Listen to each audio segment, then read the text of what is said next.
una separación tan grande que me parece muy difícil que, sobre todo porque, bueno, esto hace unos años, igual las cosas ya han cambiado mucho, ¿no? Es que recuerdo que nada más estar allí, al poco, fue el jefe de, no me sale el nombre, de Cisjordania, de Palestina, a entrevistarse con Obama. Y al momento, o sea, mientras que estaban diciendo que iban a ir otra vez al año 67, bla, bla, bla, mientras estaban diciendo esto, por otra parte aprobaron 600 asentamientos en esos mismos días. Y a mí me parece una burla permanente esto, y bueno, eso por una parte. Y luego la situación, no sé cómo de verdad aguanta la gente, porque es estar, nosotros que ya llegamos de turistas, ¿no? Con el pasaporte permanentemente en los dientes, porque estaban, pues eso, lo que cuentas, ¿no? Todos los checkpoints estos, unos fijos y los otros que no se sabía si ibas a ir por allí y te iban bueno, pues a no dejar pasar. Es horrible. Pues allí estamos. Sí. Es lo que hay, sigue peor, ¿eh? Yo en Hebrón, es que nos contaban ahí que tenían encima de las tiendas, que por debajo eran el primer piso, mejor dicho, los bajos eran tiendas, ¿no? Y arriba yo tengo aquí un eso que lo voy a enseñar, creo que es interesante ponerlo para que lo veáis. Para los que no han visto en Hebrón, tengo unas diapositivas. Unas redes, para que no les tiren exacto, para que si no me les haces el favor, zapatillas, no sé es interesante de verlo, se me ha olvidado y es muy bueno. Y incluso una compañera que había estado el año anterior dice que les habían tirado una vacinilla con orina. Y los pañales de los bebés. Sí, eso lo he visto yo. Sí. Horror. Es interesante que se vea. No, mira, no me voy a acordar de eso. A ver si la tengo aquí. Es que luego ponían sacos, sudaditas y tal, para que por la noche no les tirasen. Es que es horrible. A ver. Pues eso para que veáis lo que es Hebrón y lo que ella dice, que aquí se ve. Este es...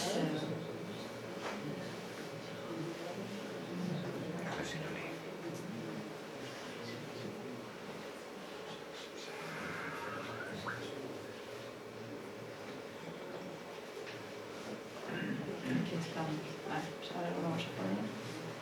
Si se puede bajar la luz, así se puede ver mejor las fotos. Esto es una PowerPoint sobre derechos humanos y la situación. Me la han hecho unos amigos míos y pues, os voy explicando. Estas son las alambradas. Hay en muchas ciudades o pueblos. Esto es para dividir a lo mejor de un pueblo a otro. Este es Hebrón. Hebrón es una ciudad que está de comercios árabes. Actualmente las tiendas están cerradas porque los árabes tienen prohibido pasar por aquí. Todo esto eran comercios y está en el mismo centro de la ciudad de Hebrón. Una ciudad que tiene 125.000 habitantes y en el que viven en el mismo centro 500 colonos, que dicen que ahí tienen la tumba de Abraham y por lo tanto ellos tienen derecho a estar ahí. Están protegidos por más de 1000 soldados. Entonces se han acopiado de todo esto, lo han cerrado y no permiten entrar. Esta es la calle, por aquí entran los israelíes y por esa pequeña sí te permiten pasar los árabes o los turistas. Ahí está la puerta de entrada. Entras ahí y está la colonia pequeña de asentamientos de los colonos dentro de la ciudad de Hebrón. Es uno de los múltiples controles que los no israelíes deben superar para acceder al centro de la ciudad y a la mezquita, porque encima no dejan pasar a la mezquita que dicen que está al lado de esto. Estas son las calles, en los mismos centros comerciales que eran todo el comercio de la ciudad de Hebrón y se han visto obligados a cerrarlo porque no les permiten, ya que están encima los colonos. Ahí tenéis la bandera israelí y esto es lo que dice ella, que ha tenido que poner estas redes porque a cualquier persona que pasa por abajo la tiran todas las mierdas. Exacto, sí. Ese asentamiento es el que está enfrente de mi casa, vamos, yo tengo aquí la casa y ese es el frente mío. Se llama Abu Ghneim pues ellos le llaman Jaljomá. Era toda una montaña de árboles, de olivos, de pinos, era una montaña riquísima, y eran dueños de personas que viven en los pueblos de al lado, que son árabes, palestinos, la parte más de Jerusalén, que son Ontuba y Surbajer. Aquí está Besahur. Esto empezó, primero quitaron toda la tierra, luego construyeron esto y ahora están construyendo hasta aquí. Luego los tenemos a 300 metros. Este es uno de los asentamientos. Si nosotros miramos aquí, aquí hay otro asentamiento de más de 60.000 colonos, que es de Maale Adumim, y en la izquierda está el de Gilo, que tiene otro tanto, que ha confiscado más tierra y está construyendo más. Estamos rodeados, por lo menos en mi pueblo, por 3. Esto era un estamento militar que está a 300 metros de mi casa, según se va a la montaña Herodión. Esto era un estamento militar jordano, pero cuando perdieron la guerra los jordanos y se retiraron, se pusieron los israelíes. En los acuerdos de Oslo, este estamento militar se tuvo que retirar porque estaba de acuerdo de que esta tierra era nuestra y era zona B. Se fueron, pero ahora han vuelto, y han vuelto a poner la bandera y les toca. Entonces están volviendo, hasta lo que firmaron por Oslo lo están violando. Estos son los checkpoints, las entradas. Estas entradas son miles de personas porque se van a las 4 de la mañana, tienen que ir a sus puestos de trabajo. Hay mucha gente que trabaja en Jerusalén o en la parte israelí y entonces como van por miles y van muy lentos y abren a las 5 de la mañana, pues esta gente pues se amontona. Mirad, ¿ves? Ese es el de Belén. Ahí veis las colas. Es para entrar, porque ellos tienen que ir con su carnet y con un permiso militar que les ha concedido ese permiso para poder trabajar. Esto es en el interior. Primero pasan por esa cabina donde hay un israelí que le mira su permiso de trabajo y su carnet, y luego pasan por 5 o 6 puertas giratorias y por rayos X para verles si llevan armas o no. Este es el muro que actualmente rodea todas las ciudades árabes prácticamente, que son ya casi 800 kilómetros. Esto es en agosto del 2009 en Calquilia. La ciudad de Calquilia es una de las ciudades del norte de Cisjordania, está enfrente de Tel Aviv, está toda rodeada del muro que le ha quitado todas las tierras de labranza y las ha confiscado, y solo tiene una puerta de entrada y salida, y la abren de las 7 de la mañana a las 7 de la tarde. El problema es cuando alguien está enfermo y trata de salir de ahí, es cómo sale. Ahí lo tenéis. El muro mide más de 8 metros, tiene de estos torres en el que tienen armas automáticas, en el que si una persona se aproxima, automáticamente dispara. Y la parte de arriba, muchas de ellas están electrificadas. Ahí los veis. Sí, para hacer cosas militares y hacer daño tenemos todos mucha imaginación. Para encontrar la paz y la seguridad para todos. Este es el campo de refugiados, uno de los campos de refugiados grandes que hay en Nablus, se llama Balata. Y hay 40.000 refugiados desde el 48. Estas son las calles del campo de refugiados.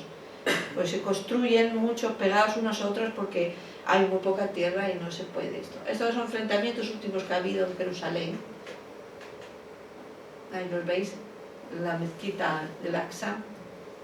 Y esto es la zona bombardeada del 2009, es decir, esto ya estaba destrozado en el 2008, cuando acabó, y así estaba. Imaginaos ahora, han rematado lo que habían hecho antes. Estos son los niños intentando limpiar. Son bombas de fósforo. El fósforo está prohibido por la Convención de Ginebra, incluso firmado por muchos países, excepto Israel, que no firma nada. Las bombas de fósforo estallan y son piedrecitas que están candentes. Y esto te cae y te hacen un agujero. Y no se puede apagar con agua. Es decir, te quema y te perfora hasta que llega al hueso, provocando quemaduras de primer grado y muchas veces, y la mayoría, cáncer de piel y otras cosas más. Esto no lo han tirado en Gaza. Ahí eso es todo. Yo creo que era importante que lo vierais. para poder entender en qué situación estamos. Teníamos una pregunta. Yo quería preguntarte por el tema religioso, porque hace 3 o 4 años vino aquí un rabino por la paz, con una monja enfermera que es de aquí de Valladolid. Alicia, ¿no? Alicia, ¿la conoces? En persona no, pero la conozco muy bien. Bueno, pues quería saber si... No, sí, conozco todo lo que hacéis. Parece ridículo, pero es verdad. Bueno, pues quería saber que si esos rabinos, si de verdad tienen fuerza, porque aquí solo se oye hablar de los rabinos ultraortodoxos con todo lo que... Es que hay una parte de los rabinos, hay una parte de ellos. Esto es como nosotros los cristianos, tenemos los ortodoxos, tenemos los protestantes, tenemos los católicos, tenemos muchas ramas. Dentro de la rama judía hay varias. Una de ellas es que consideran que todavía tiene que venir el Mesías, que es el que les dará la tierra y el que será su mentor. Estos ciudadanos consideran que el Mesías no ha venido todavía y que por lo tanto esa tierra es de Palestina y de los palestinos. Por lo tanto apoyan a los palestinos. Hay bastantes, bastantes en Nueva York y en algunas ciudades incluso nos apoyan incondicionalmente. Consideran que lo que está haciendo Israel no representa. Eso es un tema también muy interesante, porque después de lo que ha pasado en Gaza, la cosa ha sido tan grave y ha sido tan impactante, sobre todo la muerte de tantos niños en todo el mundo, que las comunidades judías de muchos países se han salido en manifestaciones y han puesto carteles "no en mi nombre". Es decir, por primera vez le estaban dando una advertencia a Israel de que ellos no son colaboradores de estas matanzas. Ellos quieren la paz y no están conformes con las decisiones del Estado de Israel, y que aunque él los dice que es por los judíos, dicen que no. Incluso ha habido una organización en Estados Unidos de descendientes de gente del Holocausto en que ha dicho que esto no era, que nosotros no vamos a provocar otro holocausto cuando nos vamos a convertir en agresores después de lo que nos hicieron. Y por lo tanto esto es importante, porque si te ganas mucho a estas comunidades, y sabes por qué, es porque han sido agredidas verbalmente y ellos temen que haya otra nueva agresión hacia ellos, porque la gente les está diciendo que mucha gente está cambiando de opinión y están diciendo que los judíos antes eran maltratados y ahora se han vuelto maltratadores. Por lo tanto, hay una especie de dinámica en que Europa está siendo un poco agresiva. Y te voy a poner un ejemplo. Es pequeñito, pero es importante. En España, mi hija tiene una amiga que estaba en una tienda. Y esta amiga, cuando la vio, le dije: ¿sabes lo que me ha pasado el otro día, María? Me dice, ¿qué? Dice, el otro día vino a una tienda una chiquita y le dije que eres extranjera. Le dijo, sí. Dice, ¿de dónde eres? Y no quería decirlo, Al rato le dije, bueno, es que yo soy israelí, pero como aquí en España nos caéis tan mal, o os caemos tan mal, y sois tan represivos con nosotros, pues me daba vergüenza decirlo. Y dice, ¿y por qué te avergüenzas? Algo habrás hecho, ¿no? Quiero decir que sí, la gente empieza a rechazarlos y ellos se dan cuenta, y ese rechazo es ¿por qué? Por la representación que tienen en Israel. Si tanto se avergüenzan de todo eso, que vayan al Estado de Israel y dejen de ser un terrorista de Estado, y que quiten a ese gobierno y a esa militarización, y realmente luchen por la paz, porque ellos le han quitado una tierra a gente que no es suyo, y eso se sabe, y por la historia te lo dice. Yo quería dos cosas. Una, que incidieras un poco sobre el tema del boicot, porque yo pienso que es la única herramienta. Hombre, no es que sea la única, pero es la más poderosa ahora. Me refiero desde aquí. Nosotras desde aquí no podemos hacer más que apoyar, y estamos haciéndolo. Pero yo creo que trabajar el boicot es importante. Sí. Porque... Y está teniendo una labor no solo importantísima, sino decisiva. Es decir, con esto del boicot, las pérdidas en Israel ha sido enorme, ha crecido mucho, ha habido en Estados Unidos una reacción totalmente seguida en determinados estados, incluso barcos que no han dejado que entraran descargaran productos israelíes, hasta en universidades el sindicato de estudiantes norteamericano a favor, un 65%, ha alegado el boicot a los estudiantes israelíes hasta por la violación de derechos humanos. En Argentina, cada vez que es uno de los países que más judíos tiene y que representación y que muchos van a Israel, ha subido muchísimo el BDS, el boicot, y curiosamente está dirigido por un judío que dice que está en contra de lo que está haciendo su Estado y le recrimina su forma de gobernar. Y por supuesto este hombre, David Comedy, está amenazado de muerte por sus propios paisanos, por sus propias personas, es decir, le consideran un traidor y recibe muchas amenazas. Quiero decirte que todo esto está haciendo mucho daño, va creciendo muchísimo. Además de Suecia, que ya ha declarado el Estado palestino, lo ha reconocido, el Parlamento británico, gracias también al BDS, al boicot, ha aprobado la normativa de obligar al gobierno británico, a David Cameron, para que le reconozcan el Estado palestino. Esto es muy importante. Si se consigue poco a poco en toda Europa, significará que Europa puede reconocerlo y puede obligar a Israel realmente a hacer unas fronteras, y el reconocimiento hará que todas las peticiones de Palestina poco a poco sean reconocidas. Por lo tanto, yo creo que es el arma más importante aquí en Madrid o en cualquier parte del territorio español, incluso del mundo. Se está haciendo muy cada vez más fuerte, tanto económicamente, culturalmente como deportivamente. Y esto es un trabajo de todos, esto es una manera de manifestarse civilmente. En Palestina ya lo estamos haciendo y está teniendo éxito. Por lo pronto es una manera de colaborar y apoyar, y yo creo que es un arma muy poderosa que debemos seguir manejando. Y bueno, otra cosa, con respecto a soluciones y demás, el tema de un Estado o dos Estados, porque la última vez que estuviste como que quedó un poco así, gente que se quedó sorprendida, ¿no? Porque dije un Estado. Claro. Oye, yo no soy partidaria de dos Estados, porque es imposible. Es un territorio muy pequeño. Y en realidad eso tenía que ser un Estado con todas las religiones, laico, y cada uno que preste la religión que quiera. Como si hay budistas o budistas, es igual. Lo principal es una unión en la población y que cada uno defienda sus gestos en un parlamento y en unas elecciones democráticas, como debe ser.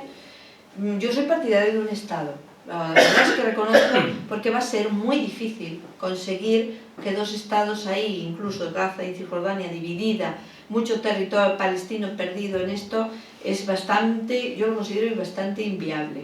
Pero si se fueran los colonos y fueran expulsados, o los colonos se hicieran palestinos, pues sí. ¿Y qué no? ¿Y la tendencia palestina, la opinión mayoritaria cuál es? ¿Por un Estado? Mira, antes había cada vez más por un Estado, pero ahora desde que ha habido esto de Gaza hay un rencor muy grande hacia los israelíes. Es muy difícil que convivamos. Y no te lo digo solo por ellos, lo digo por yo misma. Yo no podría, no ser personas con las que tengo realmente confianza y confío en ellas, 4 o 5 israelíes. El resto hay demasiada desconfianza hacia ellos. Han hecho demasiado daño, la herida es demasiado profunda. Es muy difícil y va a costar muchos años que haya una reconciliación. Y más ahora también que los israelíes están embarcados en destrozar todo Oriente Medio con Siria y eso, la gente desconfía mucho de ellos. Entonces, bueno, es una historia muy larga y es muy difícil curar, sobre todo a nuestros niños que están muy enrabietados.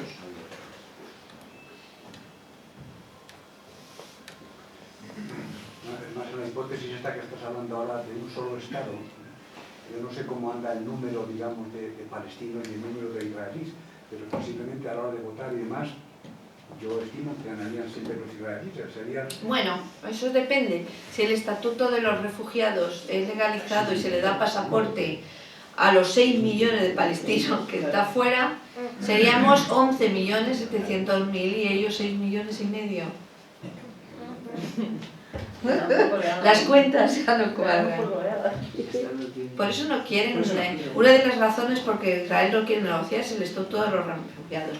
Pero, como dicen los palestinos, volverán a lo mejor 500.000, 3/4, a lo mejor 1 millón, pero el resto no, porque ya se han afincado sus vidas. Pero lo que quieren ellos es la legalización de que son ciudadanos palestinos, porque muchos de ellos no tienen documentos. Yo tengo 2 sobrinos que no tienen nada y andan por el mundo solo con un certificado que le da la Autoridad Nacional Palestina de que son de origen palestino. Son mis sobrinos. Mis hijos tienen doble y ellos no tienen nada. Bueno, gracias a mí pues tienen también la española, pero mis sobrinos... Por eso todos estos palestinos lo único que quieren hacer, reconocer en el mundo que son ciudadanos y que tienen otro pasaporte. ¿Por qué un israelí tiene derecho a 7 pasaportes y un palestino no tiene ni el suyo propio, de origen, que le pertenece? Esa es la cuestión. Entonces, eso es uno de los puntos más escabrosos y es más, se dice que Arafat murió por eso, porque no quiso firmar lo de los estatutos de refugiados.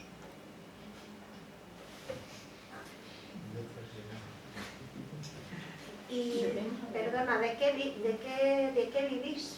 Porque como lo han destruido todo, es que, o sea, ¿me entiendes? Bueno, en Gaza, desde luego, la situación es muy grave. Entonces, la UNRWA se está haciendo cargo en muchos casos de alimentación. Se han enviado y han enviado mucha ayuda. La ayuda internacional, Gaza ahora depende absolutamente de ayuda internacional. Entonces, esperemos, pero de todas maneras, la construcción va a ser muy difícil, muy eso. El agua tiene un problema gravísimo porque bombardeado todas estas máquinas que, ¿cómo se dice? Exactamente, del agua, la hacía potable, que la palabrita se las trae. Entonces se quedaron sin agua y tuvimos que enviar de Cisjordania montones de garrafas de agua potable. Entonces va a necesitar muchísimo. Y nosotros pues también tenemos nuestras escaseces, pero nosotros nos vamos apañando, vamos, por lo menos no